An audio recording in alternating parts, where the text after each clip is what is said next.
Hey YouTube, and thanks for watching Junkworks Garage. Quite a while back, I got these, and this is a new one from Harbor Freight. And this is an older one that I got. This was my grandfather's, then my dad had it, and I got it. So when I got them, they were pretty used up and kind of broken. These back pieces are kind of cracked on here. And I wanted to be able to use them, but hanging them on the wall, it wouldn't hold very much of anything. So I went ahead and took this angle iron that I had. It's some aluminum angle iron that I had from a project that was left over, and some pop rivets, and I riveted this on here, and it's lasted for I don't know how long now. I did that video a long time ago. It might be on my Jack of All Tips and Tricks playlist. I honestly can't remember. It's been so long ago it might not even be in a playlist because I wasn't doing playlists at that time. I've since gone back and tried to update that, but I haven't got to all of them.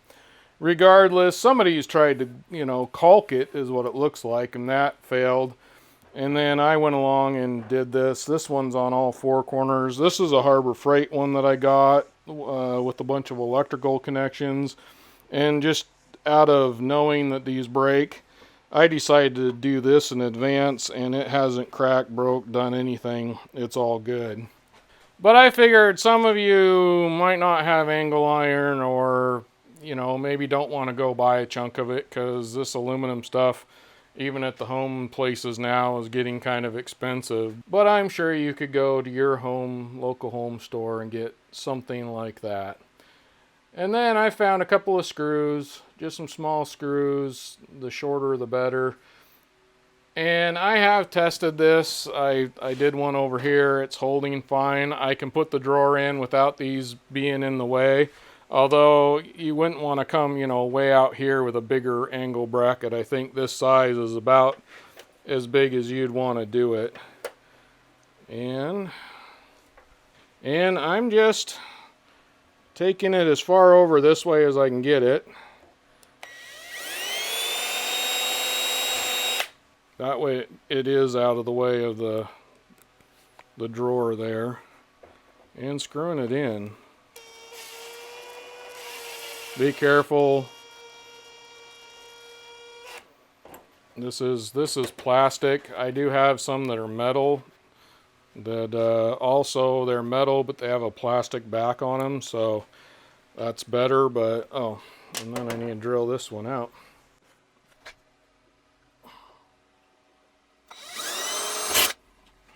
Get in there. Side. Again. So now I can put the drawers in and out, and that holds that in really well.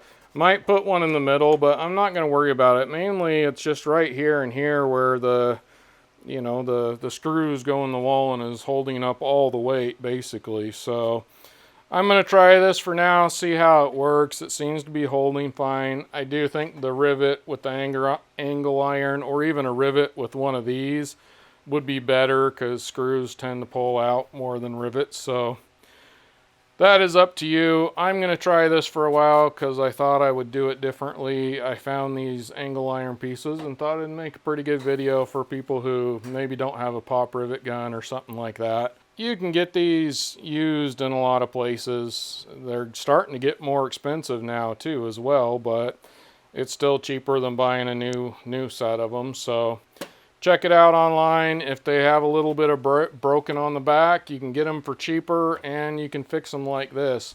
Honestly, even if this area, which right here, mine's not in great shape, but if these areas are broke out, you could take and put a chunk of angle iron on there, fix it with this or a pop rivet, drill a hole in it, and hang it right from that pop rivet if these are broke. So lots of ways you can fix things and reuse things instead of throwing things away.